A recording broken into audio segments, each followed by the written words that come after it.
He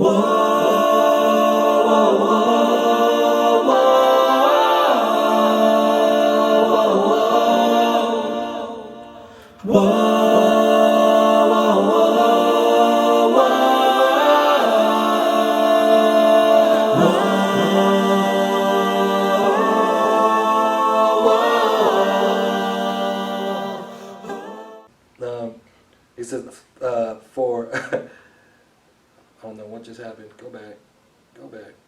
Yeah, for I give you good doctrine, forsake you not my law. Because in a minute, we're going to read something where Paul says, hold fast to that which is good. So real quickly, I'm going to go to Romans 7. Because again, we're focusing on a sound mind, sound doctrine. I'm going to go to Romans 7, and I'm going to read, I believe it's verse 12. So just bear with me real quick. Because we went over Romans 7 a little bit last week. Is it 12?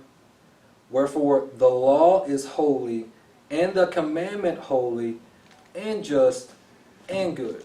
So if Paul is teaching us to turn away from these things, and he's always talking about sound doctrine, hold fast to that which is good, or hold fast that which is good, we have to understand where Paul is pulling things from.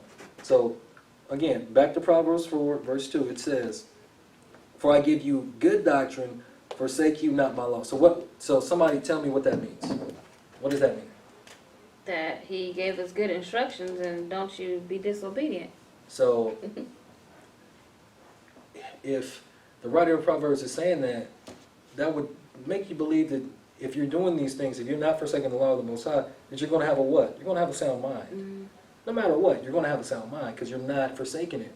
Because all the law is supposed to get you to do is know how to love your neighbor as yourself and how to properly serve the Most High. That's it. Right. All this other stuff that people try to say is a grievous, it's a burden, you don't understand what Paul is talking about. People don't get it because you have to take your time with Paul. Like people that don't know the Old Testament shouldn't even go to Paul. They really shouldn't, because you get to Paul and you thinking he got a brand new gospel. And like, no, he's pulling everything from the Old Testament. Okay, if you could jump down to read verses 4 through 9. He taught me, also said unto me, let thine heart retain my words, keep my commandments, and live. Get wisdom, get understanding, forget it not, neither decline from the word of my mouth. Forsake her not, and she shall preserve thee. Love her, and she shall keep thee. Wisdom is the principal thing, therefore get wisdom, and with all thy getting get understanding. Exalt her, and she shall promote thee. She shall bring thee to our honor. Honor. When thou dost embrace her, she shall give to thine heart an ornament of grace, a crown of glory shall she deliver to thee. Okay, so again, we're focused on the sound mind, holding fast to that which is good. All these things, good doctrine. Forsake you not my law. So good doctrine is also sound doctrine. We know that the law is holy, the commandment holy, just and good. Okay, now it says to retain, let thine heart retain my words, keep thy commandments, keep my commandments and live. So we're supposed to be keeping it in our mind at all times. We're supposed to be meditating in the scriptures day and night, and the Torah is always supposed to be in our mouth. Now it's verse 5, it says, get wisdom, get understanding, forget it not, neither decline the words of my mouth. So what does the Bible say? We went over this last week, is wisdom. The commandments. You remember where it was at? I got in my notes. Let's see if you keep I it got notes. in notes. Hold on.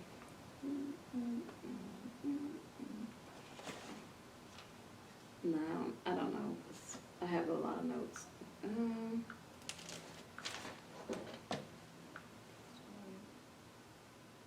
Okay. I probably have it down. So go back to Deuteronomy 4. Oh, look, I did. Go ahead. Right there. Okay, go ahead and read it then. No, I didn't write it, the whole verse, but I did write that. Yeah, it's Deuteronomy 4, Okay, Deuteronomy 4.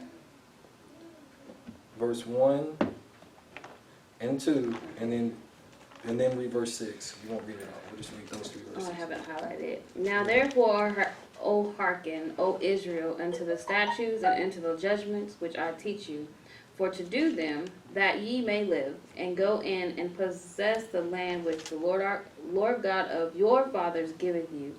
Ye shall not add unto the word which I command you, neither shall you diminish.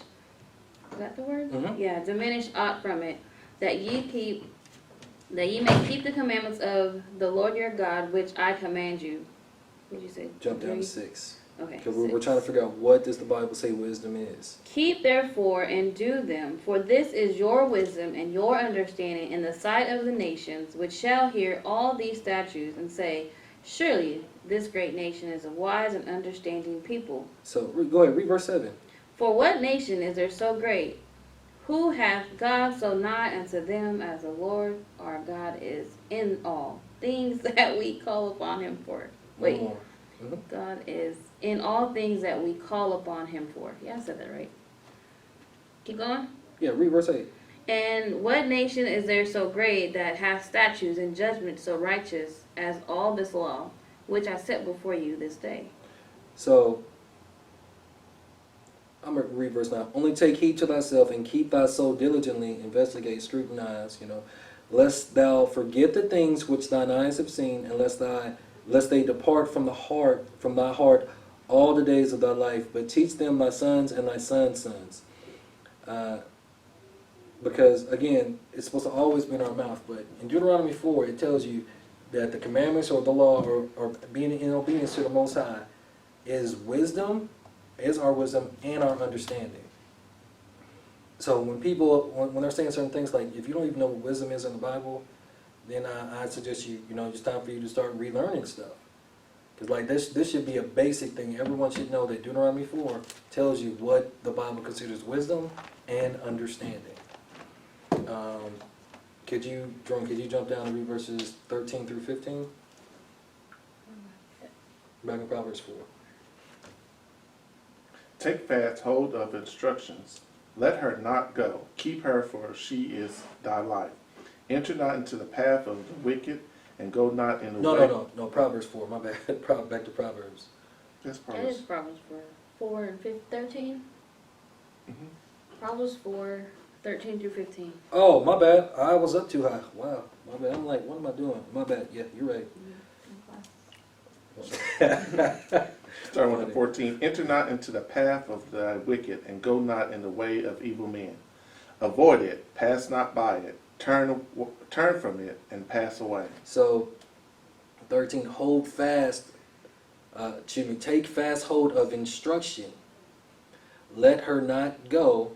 Keep her, for she is thy life. So, in the Bible, the word instruction is the word Torah. Torah is the first 5 books, or the quote-unquote law. Mm-hmm. So when you see Paul write certain things, if you don't know what these things mean, you think he's talking about something different. He's not. So again, take fast hold of instruction, let her not go, keep her, for she is thy life. Because this is all going back to what? To wisdom and to understanding. And we just read that wisdom and understanding is the law of the Most High. So again, we're trying to get rooted, that way we know what it takes to have a sound mind in this day and age. I don't know why people call me when this is going on. I don't know why. Okay, verse 20 through 23. Anybody? 22, 30, 23. Mm-hmm. My son, attend to my words, incline thy ear unto my sayings. Let them not depart from thy eyes. Keep them in the midst of thine heart. For that they are life unto those that find them, and health to all their flesh. Keep thy heart with all diligence, for out of it are the issues of life. Ooh. Okay, so let them not depart from thine eyes, keep them in the midst of thine heart.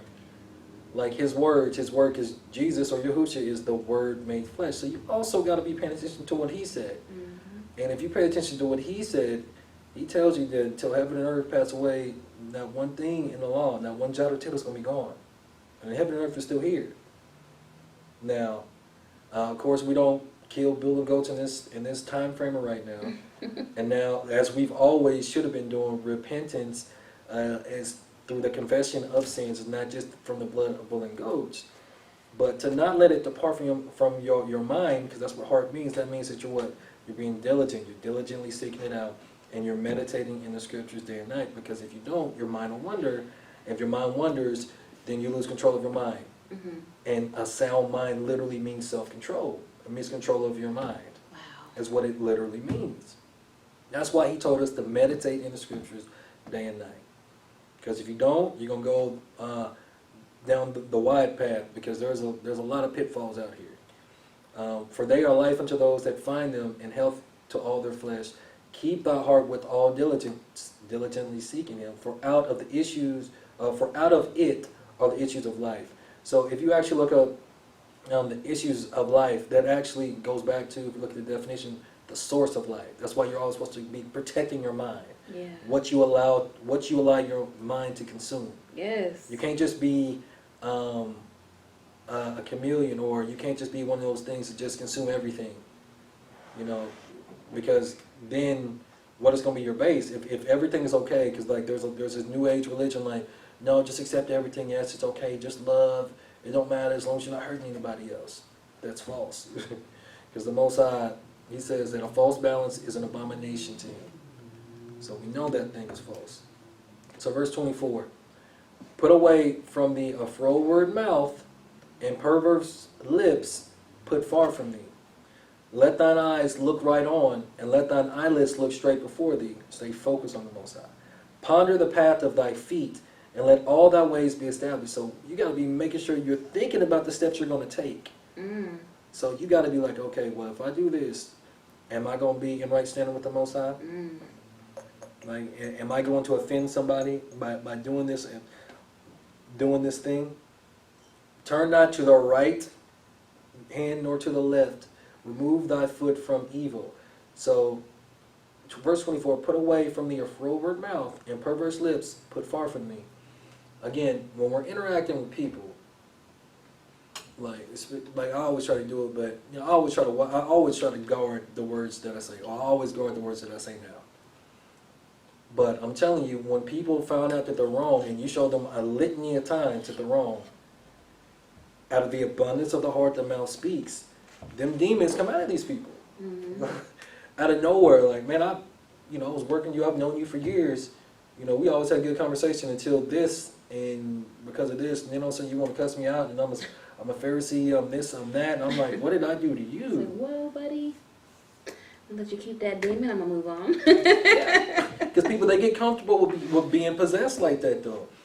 If you always, when something happens to you, we've been talking about this, if you're always reactionary, and you always just lash out at people like, oh, I don't even know what I said. That's because since you didn't control your mind, have a sound mind, what happened? You got possessed, and then that demon flowed through you, and you're like, man, I didn't even realize I did that. It's like blacking out when you're drunk. That's scary. Or high. You lost control. Because you're not what? You're not meditating scriptures day and night. You're not working on having a sound mind. You're not diligently seeking it. You're not investigating it. And you're consuming things that you shouldn't consume. And it's so easy today. That's why people are so lost. Yeah. Like, everybody's so lost. I mean, Yeah. really think about it. Just because it's a spiritual battle that everybody doesn't realize. And yeah, it is first in the flesh, but it's a spiritual thing every day. And just, wow. That's pretty deep. That's scary, too. I mean, I'm not scared of it. It's just that for others. Right. It is. It's a more serious thing, and people are just like, they'd rather just be in a state to where they have herd mentality. Herd, what they say, herd immunity? Is that what they're calling it? They'd rather just do that. Well, no, everybody else is doing it. Well, because the other way is harder, you know. Yeah, the other way, no, I just rather just do this, because that way I don't have to work on my mind. I don't have to work on myself. I don't have to keep renewing my mind. A lot of people worship Paul and don't even know the man. And by know the man, I mean know his teachings and understand where he came from. The sad part about that is if they're doing that and not realizing it, and then they have that person that's teaching them to do this, like you're literally putting another God before our Elohim. So it's like, whoa. Yeah. That's, whew. Because like they're running certain things that Paul said, and like, okay, but what did, some call Jesus or Yahushua, what did he actually say? So what Paul says of more weight than that? No. And everything that Paul said, you got to filter it through the law and what the Messiah said. Because it's the whole, that's what we always try to say, it's the whole book. It's not just, you can't just pick and choose and pull stuff out. And like you were talking about people having these preconceived notions about you, or about if you claim your heritage, because our heritage is that we are the children of Israel. That's not something, like just because I am of the seed of Israel does not mean that I'm automatically going to gain eternal life. That's a false doctrine. Because if I'm wicked in my mind or in my heart, and if I'm doing the things that aren't pleasing to the Most High, I would go and burn and suffer just like anybody else. Yeah. Your birthright can't save you. Your heritage can't save you. Your ethnicity, your nationality can't save you. Right. It's about the issues of the heart. Yeah. It's about the issues of your mind. And there's a lot of camps that teach, oh, because I'm Israel, all Israel will be saved. But then you read another thing Paul says, and all Israel is not Israel. Right. So again, if you're not keeping things in context, you don't understand what's going on. So people, please be careful with Paul. You got to take your time and don't just read Paul like you're reading the other disciples in the New Testament, because Paul was the most learned. He was a doctor in the law. He had to know that thing literally verbatim from memory. He learned that at the feet of Gamaliel. But all right, let's go to Proverbs 18 and read verse 13. Proverbs 18. Yeah.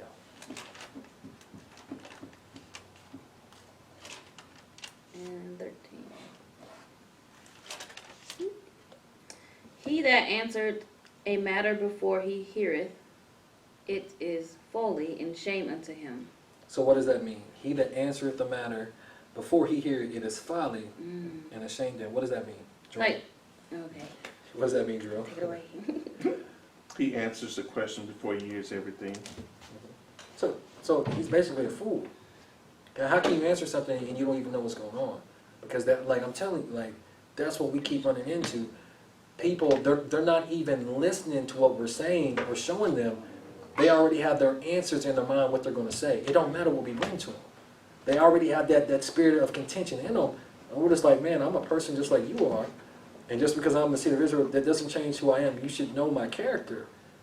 Just because I've come into the truth does not make me an evil person, a vain person, vanity, by any stretch of the imagination. So now, we're going to go to a different book. We're going to go to Ecclesiastes. Now that one's not in the Bible.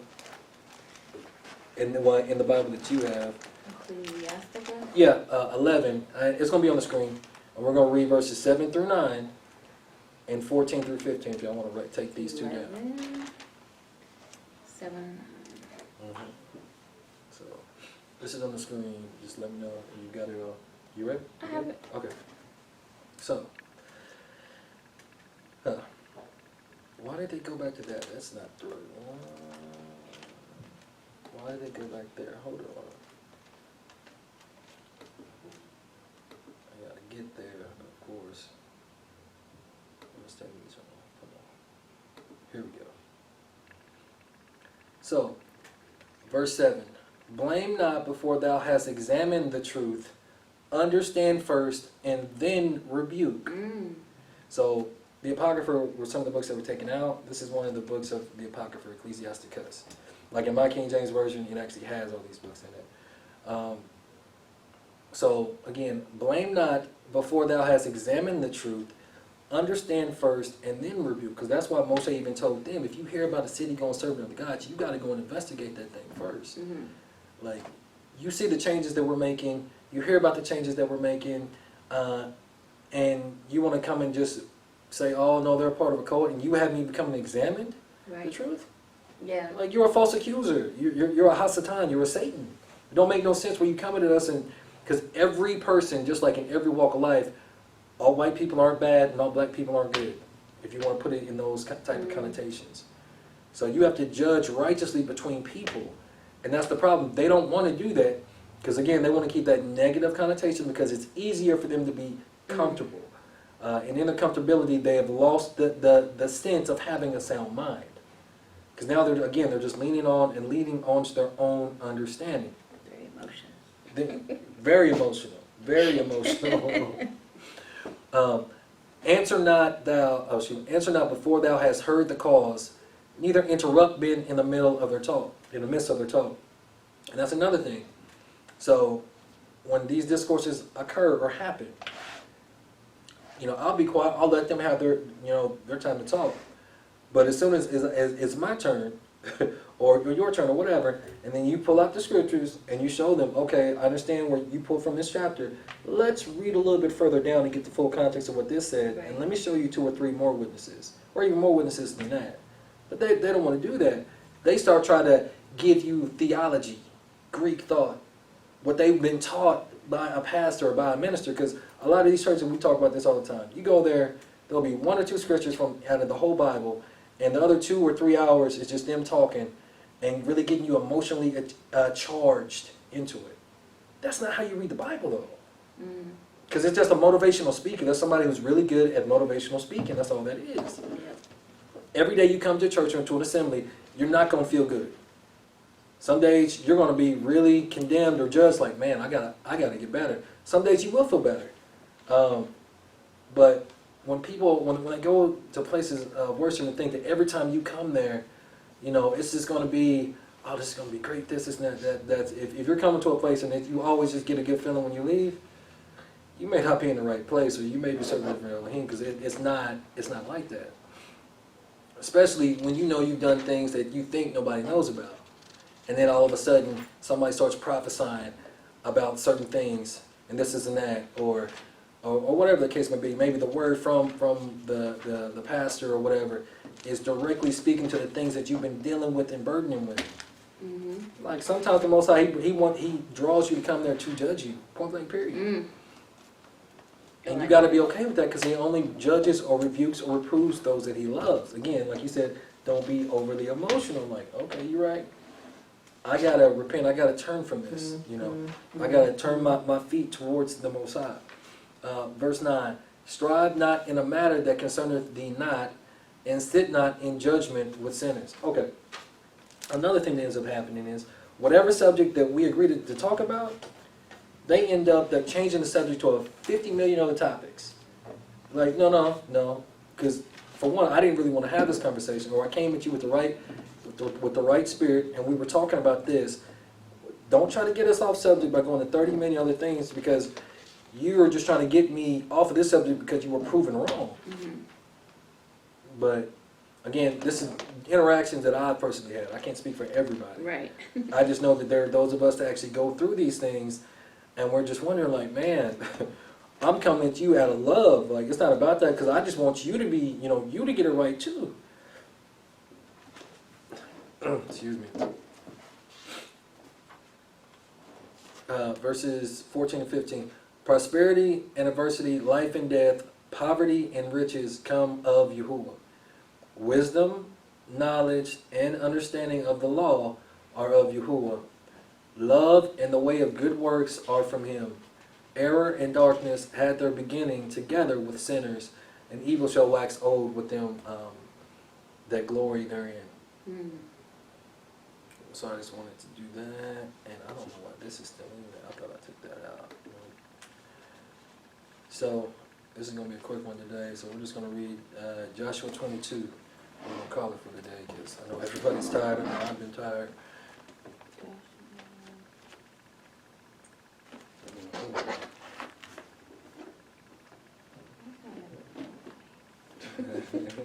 I need to change my glasses.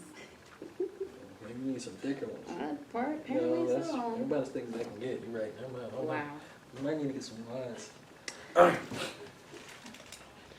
Y'all willing. Okay, Joshua 22. When you get that, Jerome, can you start? Because there's like 20, no, there's like 34, so like read like 10 verses, you read 10 and I'll read the rest. Okay. Okay. Joshua I should write this back. Hmm? I had a note in here I was looking for, so I'm just gonna write it in the back, so I don't have to keep looking for it.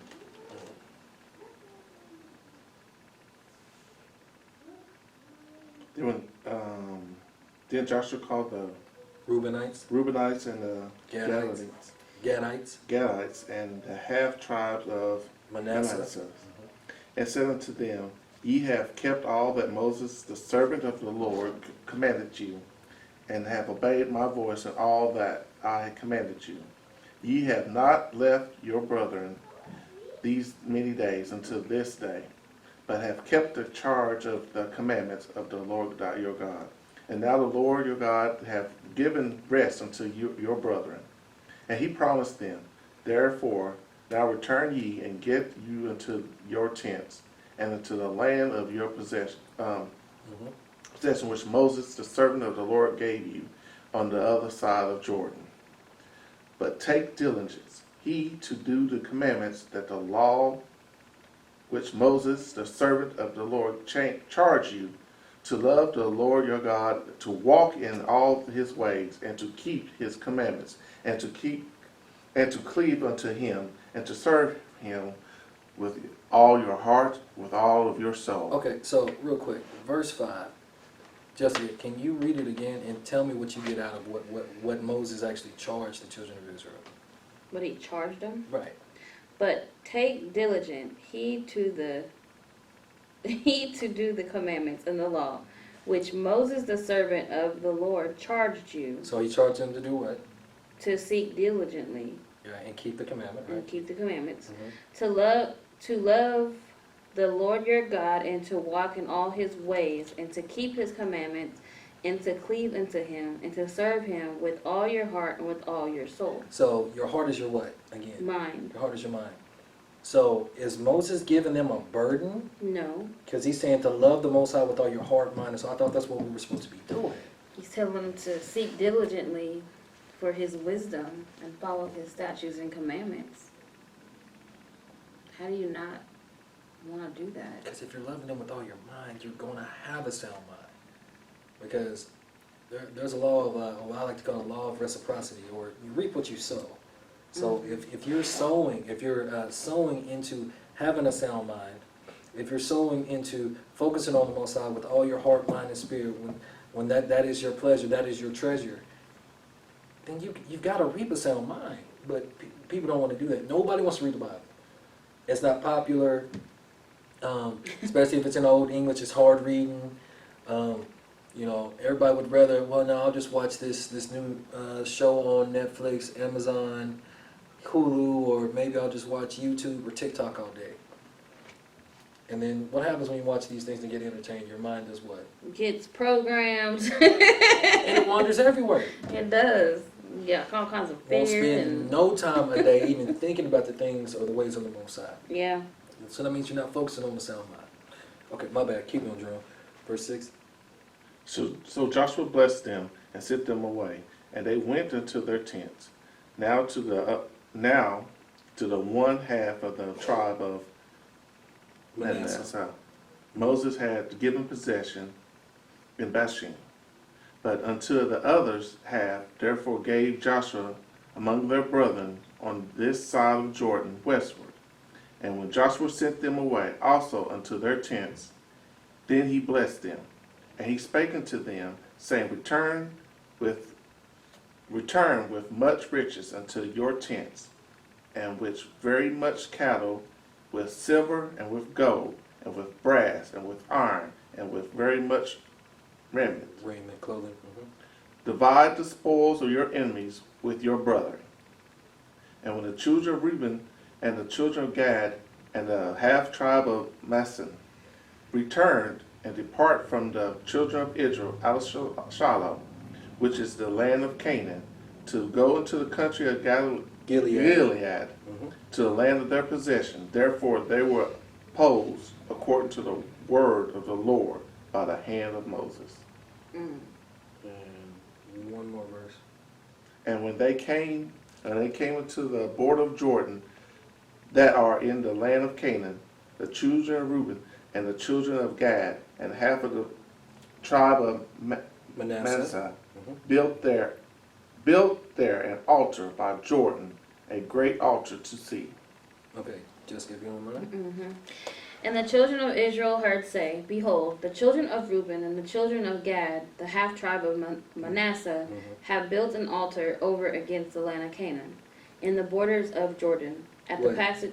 No, keep going, my bad. At the passage of the children of Israel. So the children of Israel, they heard of what? Read the very beginning of verse 11. Hold on. And the children of Israel heard say, Behold, the children of Reuben and the children of Gad and the half tribe of Manasseh have built an altar over the land of Canaan. They heard them saying that they built an altar. So they heard a rumor, right? So now we read in Deuteronomy, what was it, 13? Yeah. And we read in Ecclesiastes 11, as well as Proverbs, what you're supposed to do. So let's see if they actually follow that or if they're unrighteous in judgment. Okay. Okay. And when the children of Israel heard of it, the whole congregation of the children of Israel gathered themselves together at Shiloh to go up to war against them. Oh, wow. So they went from hearing a rumor that they built an altar to like, oh no, we about to go knock them off real quick, right? Mm-hmm. Okay, keep going. And the children of Israel set unto the children of Reuben, and to the children of Gad, and to the half tribe of Manasseh, and to the land of Gilead, Phinehas, the son of Eleazar the priest, and with him 10 princes of each chief house, a prince throughout all the tribes of Israel. And each one was an head of the house of the fathers among the thousands of Israel. So now each one was at about 11 people, went up. Now these were the heads of thousands, so these were like governors today in this day and time. The head honchos. Right. Right, keep going. And they came unto the children of Reuben and the children of Gad and the half tribe of Manasseh unto the land of Gilead, and they spake with them, saying, Thus said the whole congregation of the Lord, What trespass is this that ye have committed against the God of Israel, to turn away this day from following the Lord, in that ye have built it you an altar, that you might rebel this day against the Lord. So it wasn't just like one or two people, it was the whole congregation Wow. of Israel heard about this. Like, you know what the Gadites and the half tribe of Manasseh and the Reubenites did? Yeah, man, yeah, they got an altar built to Baal. We Yeah, got to man. beat Yeah. them. No. We're gonna ride right now. Yeah, we're gonna strap up. Posse up. For real. That's basically what they said. Basically. And they just gonna pull up, right? Yeah. All right, keep going. Is the iniquity of, is it Peor? Peor. Peor too little for us, from which we are not cleansed until this day, although that was a plague in the congregation of the Lord. But that ye must turn away this day from following the Lord, and it will be seeing ye rebel today against the Lord, that tomorrow he will be wroth with the whole congregation of Israel. So now we see that they're worried about the Most High being wroth with them. That's why they over here like, nah, you about to have them mad at all of us because y'all just want to act dumb. You know what I'm saying? You gonna get us all knocked off. So no, that's why we here. We ready to go and we gonna have to do what we gotta do, whether it's taking y'all completely out. Because trust me, they was prepared to do it. Right. Our people would fight each other just like they do now in a moment's notice. Keep going. Notwithstanding, in the land of your possession be unclean, then pass ye over into the land of the possession of the Lord, wherein the Lord's tabernacle dwelleth, and take possession among us, but rebel not against the Lord, nor rebel against us, in building you an altar besides the altar of the Lord our God. Did not, was it Achan, the son of Zorah, commit a trespass in the accursed thing? And wrath fell on all the congregation of Israel. And the man perished not alone in his iniquity. Okay. Then the children of Reuben and the children of Gad and the half tribe of Manasseh answered and said unto the heads of the thousands of Israel. So now the children of Israel, you know, we just read it's bad to answer a thing before you've heard everything, right? So they heard these things, and even though they brought their army, what did they do? They sent their heads to go and do what? Invest